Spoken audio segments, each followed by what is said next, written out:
Bia, qual que é o transtorno mais mal compreendido pelas pessoas? Mais mal compreendido, eu acho que o transtorno borderline de personalidade é um transtorno muito mal compreendido. Borderline. Borderline. Por exemplo, eu acho que o transtorno do espectro autista também é muito mal compreendido. A gente tem aí um débito, eu digo que a medicina tem débitos. Eu acho que o transtorno do TEA, né, que são o autismo, são os níveis de autismo, que as pessoas falam, agora é tudo moda. Não é questão de moda, é que o autismo é um guarda-chuva que pega muita coisa. Desde de uma dificuldade de socialização, com dificuldades de fala, de escrita, com transtornos associados, até de convulsão, como nível 3, por exemplo, que é uma pessoa totalmente dependente de cuidados. Então, eu diria, eu botaria esses dois. Transtorno de personalidade borderline. Bipolaridade também, eu acho, que é um transtorno mal compreendido. Bipolaridade. Também. O borderline, se não me engano, ele é muito difícil de diagnosticar algo assim? Ele é muito difícil pelo seguinte, primeiro que não se falava. Por exemplo, eu passei minha faculdade inteira e ninguém nunca falou de transtorno de personalidade borderline. E todo transtorno de personalidade é um pouco difícil da gente entender, porque como é um transtorno de personalidade, ele é uma forma da pessoa ser. É uma forma de enxergar o mundo e com características. Então, não é algo que necessariamente é patológico no sentido do transtorno que traz para a vida da pessoa, para a vida de outros. Mas, no fundo, aquilo faz parte um pouco da constituição da pessoa. Então, o borderline, ele, se a gente fosse colocar assim, ele tem uma instabilidade muito grande emocional. Então, são pessoas muito hipersensíveis, que podem, no mesmo dia, por coisas pequenas, alguém falar assim, sua roupa não está legal, aquilo pegar como uma rejeição e a pessoa ficar mal, né? Então, tem muita instabilidade, por isso que confunde, às vezes, com bipolar. Mas o bipolar, ele não tem essa instabilidade no mesmo dia, ele tem instabilidade por períodos. Outra característica do borderline muito, muito marcante é a dificuldade de relacionamentos mais próximos. São pessoas muito inteligentes, são pessoas muito que na forma social se dão muito bem, mas nas relações mais íntimas fica muito difícil, porque são pessoas que elas precisam se validar no outro. Então, elas têm uma tendência a depender da aprovação do outro. Por isso, o medo da rejeição. Muito medo da rejeição. E são pessoas que têm uma autopercepção muito depreciativa, do tipo, não se veem como são, se veem sempre menos, sempre muito menos. E que tem uma impulsividade muito grande. E uma dessas impulsividades, muitas vezes, é quando essas pessoas têm essa questão da automutilação, dessas tentativas de autodestruição, né? Então, é uma personalidade instável, mas é uma personalidade, por exemplo, muito boa de coração. E tem muita gente que não acredita nisso. Faz todo sentido. A impressão que eu tenho do borderline, me corrija se eu estiver errado, é uma impressão de que são pessoas que sempre buscam uma intensidade muito grande em qualquer área que seja, assim. E a imagem que me vem na cabeça, por exemplo, é a Andrea Surak. Que ela tem me parece, eu não sei se foi diagnosticada. Se eu não me engano, ela disse. Ela chegou a falar? Tá. Ela realmente tem borderline. E ela é uma pessoa que ela é intensa em tudo que ela faz. Exatamente. Então, eu lembro que antes ela era uma musa ali, há muito tempo atrás, né, que ali do Pânico na Band e tudo mais, que ficava aparecendo ali. E depois ela abandonou tudo e entrou para a igreja. Sim. E ela foi com a mesma intensidade que ela tinha antes, só que outra área. E você vê a instabilidade. Ela começou a vivenciar a questão da igreja e tudo era isso, e começou a pregar e tudo mais, e nossa, uma coisa com muita força, e agora abandonei tudo isso. E depois abandonou a igreja e foi com a mesma intensidade para outro lugar ali de produção de conteúdo adulto. Eu vi esses dias a Andrea Surak falando que estava fazendo um conteúdo, o nível da intensidade com o próprio pai e com a sogra. Eles estavam fazendo um conteúdo com o pai e com a sogra filmando, e daí era o pai tendo relação com a sogra da Andressa Surak, uma coisa de doido, e a Andressa Surak, o filho dela tá envolvido também nas gravações, assim. Então é tudo tão intenso que eu sinto que a pessoa, por mais desconfortável que seja essa intensidade, a pessoa sente um certo conforto cognitivo de estar vivendo uma coisa intensa. Eu imagino, me corrija se eu estiver errado, que deriva de traumas isso daí. Eu acho que, com certeza, em geral, a gente vê uma história de traumas infantis, de abandono ou negligência, tá? Ou abuso. A gente tem essas questões, que é muito comum. Mas, quando elas... É tão interessante, você falou da intensidade, é porque é tão difícil para eles terem uma estabilidade que qualquer coisa que faça sentido em algum momento é como se eles tivessem que mergulhar profundamente naquilo e fazer daquilo quase um modo de viver.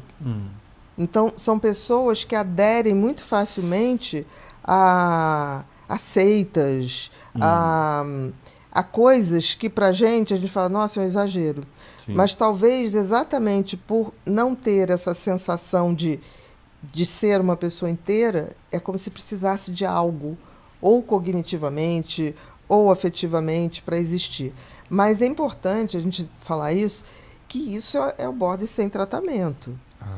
Tá. Porque eu conheço pessoas com borderline que fizeram melhor tratamento para border, é um tipo de terapia chamada dialética. É uma variação da cognitivo-comportamental, mas que para os borderlines, a dialética, ela é, vamos dizer assim, a mais cientificamente provada que melhora. Porque é como se você ensinasse para ele os valores, quem eles são, qual o limite que ele tem com o outro, descobrir quais são os talentos, porque assim, o border é muito intenso. Então, quando ele está sob tratamento e começa a descobrir seus potenciais e suas vulnerabilidades, ele não faz uma coisa pela metade. Ele faz inteiro. Foi o que você falou. Ele vai tão intensamente que você fala assim, como é que essa pessoa conseguiu ir tão profundo nesse assunto? Ela consegue. Ela ou ele também, né? Porque a gente fala muito de mulher, mas tem homens também. Não é a maioria. O borderline também, olha que engraçado. Eles são muito bons atores, né? Maravilhosos. Muitos atores. O Jim Carrey tem borderline. Jim Carrey, exatamente. Por que eles são tão bons atores? Vamos raciocinar uma coisa. Se você, dentro do transtorno de personalidade borderline, você tem esse vazio de se reconhecer como uma pessoa inteira, por isso a dependência do outro ou de crenças, né, para poder dar uma sustentação, isso para um ator é maravilhoso. Porque se eu não consigo ter uma identidade, quando eu pego um papel, eu serei aquele personagem. Caramba, eu posso assumir... Eu serei. Eu não interpreto, eu sou aquilo. Por isso que as melhores atuações, disparadamente, são das personalidades border. Eu brinco que se não fosse o borderline, Hollywood teria outra história. Seria outra história. Entendeu? Muito interessante, porque a pessoa, por ela não ter uma personalidade assim bem delimitada, essa coisa de saber quem se é, ao que se destina, é como se existisse um vazio, até por conta desses traumas. Sim. Né? Desses abusos, é como se fosse um oco. Então é como a pessoa precisa fazer uma conexão com crenças ou com outra pessoa para validar que ela existe. Agora, você imagina isso quando você ganha um personagem. E aí esse personagem chega para você, ele olha aquilo, ele vai ser aquilo. Que interessante, meu. Então Puxa muito comum o ator ou a atriz borderline fazer tão bem um personagem que quando acaba aquele personagem, ele leva um tempo ainda sendo aquela pessoa. Mergulha completamente. Mergulha completamente. Eu tratei vários atores e atrizes, nunca divulguei nome, não divulgo, que eu acho que isso, quando vazou alguma coisa, porque eles falaram, quiseram falar, mas isso nunca aconteceu. E eu me lembro que os funcionários que trabalhavam, teve algumas que funcionário ligava assim, doutora, só para dizer que a novela acabou, mas aqui em casa ainda continua. Caramba, meu. O café da manhã... A pessoa não consegue desligar ali, né? O café da manhã ainda é o do personagem. Ainda é o personagem. Caramba, que doideira, hein, meu? Então, assim, o transtorno, você falando assim, não sei se eu posso dizer dessa forma, mas o transtorno, a palavra transtorno é quando está atrapalhando exatamente. a sua vida, né? Por exemplo, porque qual é o critério para você dizer que a pessoa tem um transtorno mental? Quando traz transtorno para a vida. Sim. A sua ou das pessoas ao redor. Uhum. E o critério de tratamento também é isso. Porque tem um outro conceito em transtorno mental, Felca, que é o seguinte, o espectro. Tudo no transtorno mental vai desde um traço, é algo que lembra, mas não chega totalmente a dar um diagnóstico. Tem gente que tem traço border, mas não é border. Porque para ser, eu tenho que ter uma intensidade, eu tenho que ter uma frequência, eu tenho que ter um prejuízo. Tanto na minha vida pessoal, quanto na minha vida profissional, quanto na minha vida social. Sim. Entendeu? Se não tiver prejuízo... Não é um transtorno, né? Não é um transtorno. É uma personalidade, são traços de personalidade. Exatamente. Você falou sobre autismo. Hoje, o homem mais rico do mundo, Elon Musk, ele disse que ele tem Asperger, né? Exatamente. Que nem se usa mais, né? O termo. Até porque Asperger foi um cara muito... que hoje está cancelado no sentido... Não foi um cara bacana. O Asperger. Então não se usa, mas foi a pessoa que descobriu isso. Hoje a gente falaria de nível 1 do espectro autista. Nível 1. Por quê? Porque são pessoas que têm dificuldade de socialização, mas não tem nenhuma limitação intelectual, por exemplo. Então, e muitos, não é a maioria, podem até ao contrário. Como eles têm... É tão interessante que o cérebro, no autismo, o cérebro, quando vai se formando, ele vai... Com 5 meses, o cérebro está todo formado. Depois ocorre uma coisa chamada lapidação, como uma obra. A obra acaba, aí eles ficam um tempão, né, tirando o excesso de massa, de pintura, O cérebro passa por isso, até a gente nascer. Nesse processo de poda, digamos assim, várias coisinhas que eram para ser podadas continuam ali.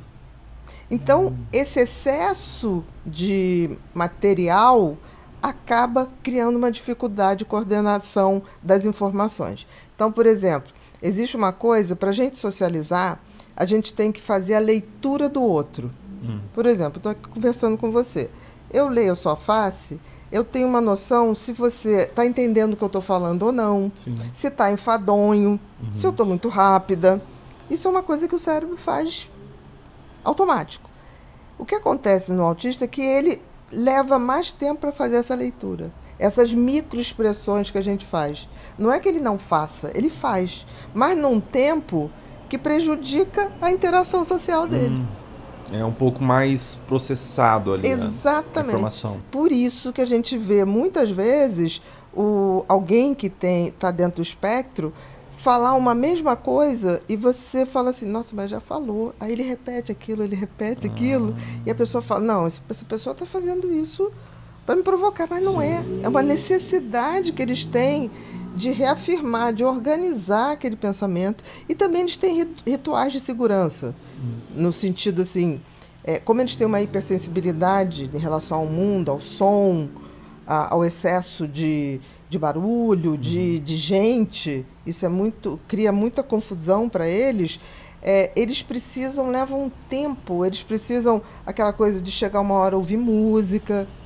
Eu vi uma das coisas mais lindas, né? Não sei se você conhece o Rodrigo Teaser, que é Conheço. Cover, hoje é considerado o maior cover de Michael Jackson, né? E aí, eu fui a um show do Rodrigo, ele me convidou, e assisti uma coisa maravilhosa.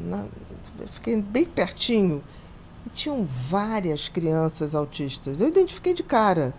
Falei, nossa, mas é impressão minha. Aí comecei a olhar. E tinha uns que eram tão hipersensíveis àquele som, aquilo tudo, mas tão apaixonados pelo Michael, que eles iam com abafador de som e cantavam as músicas. Caramba. E tem uma hora no show do Rodrigo Teaser que ele chama as crianças. E o Michael fazia isso, né? Não sabia, aprendi com o Rodrigo. E essas crianças sobem e cantam tudo, imitam tudo. Que fascínio é esse dessas crianças? E vão vestidos de Michael Jackson. Então, é um fascínio, e é interessante que eles vão, e tem uma hora que eles homenageiam o Rodrigo falando Rodrigo, e depois é Michael, Michael, Michael. Que legal.